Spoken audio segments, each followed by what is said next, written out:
I stepped into my house at an hour I wasn't expected. The kind of hour that strips away masks. The kitchen light glared. Shadows moved.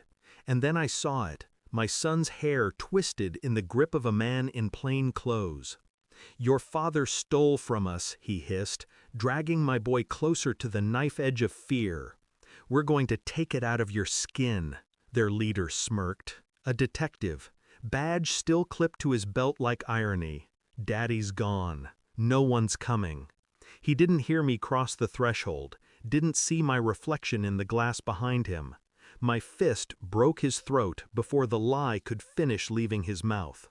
The sound wasn't cinematic, it was wet, jagged, final.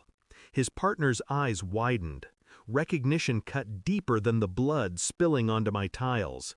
It's him, El Borrador, the eraser, the name they used to whisper, the ghost they promised never to summon.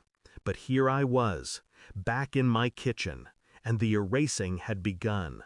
Blood dripped between the tiles, but I heard only my son's shallow breaths, his small chest heaving, fear I had sworn he would never feel. I told myself I was done years ago. Cartel days buried, my hands washed in the butcher's sink. But betrayal has a way of digging you up when you least want to rise. These weren't just dirty cops, they knew me. They knew what I had been, which meant someone had whispered my truth into their ears. Someone close. The rage didn't show on my face. Rage never helped. Rage was for amateurs. But it burned underneath, steady, cold. I cleaned my son's face, told him to wait in the room. He obeyed without question.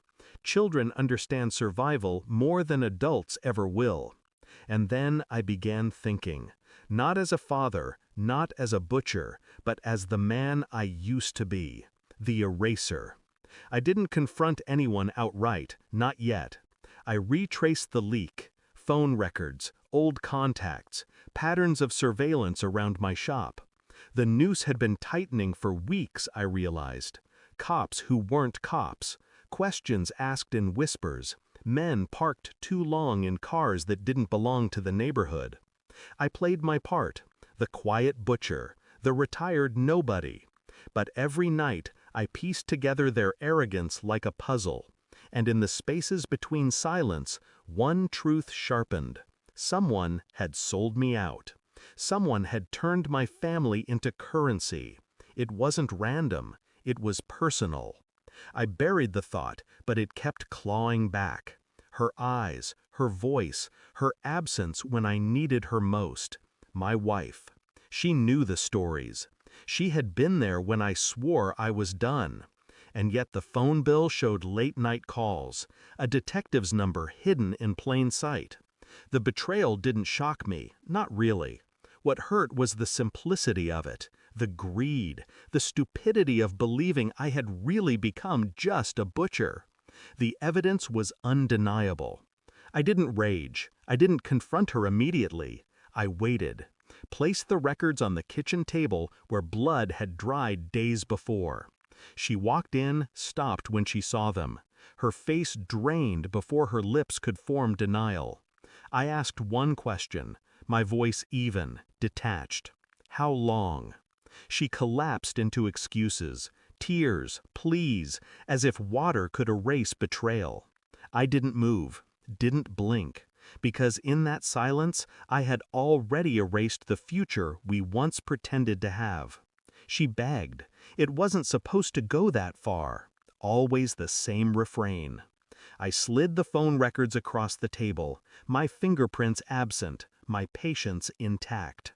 "I know what you told them," I said. "I know who you called. I know you traded me for money you'll never touch." Her sobs grew louder. She reached for me. I stepped back. "You thought I was gone," I whispered. "You thought El Borrador was dead, but you called him back yourself." The words cut sharper than blades. Her collapse wasn't physical, it was psychological. She realized the truth too late. She hadn't betrayed a butcher. She had betrayed the man the world once feared. I didn't scream, I didn't strike, I simply turned and left her with the silence. Because silence is the heaviest weapon. It lingers long after blood dries. My son slept, curled against the stuffed animal he hadn't outgrown. I watched him breathe, steady, untouched now.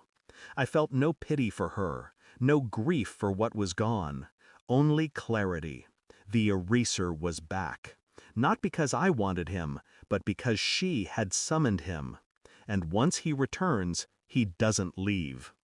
I was never the butcher. I was the silence that ends all noise. And she was the one who taught me never to forget it. Thanks for watching. Don't forget to like, share, and comment. Subscribe now to Cheating Stories Insight World for more amazing stories.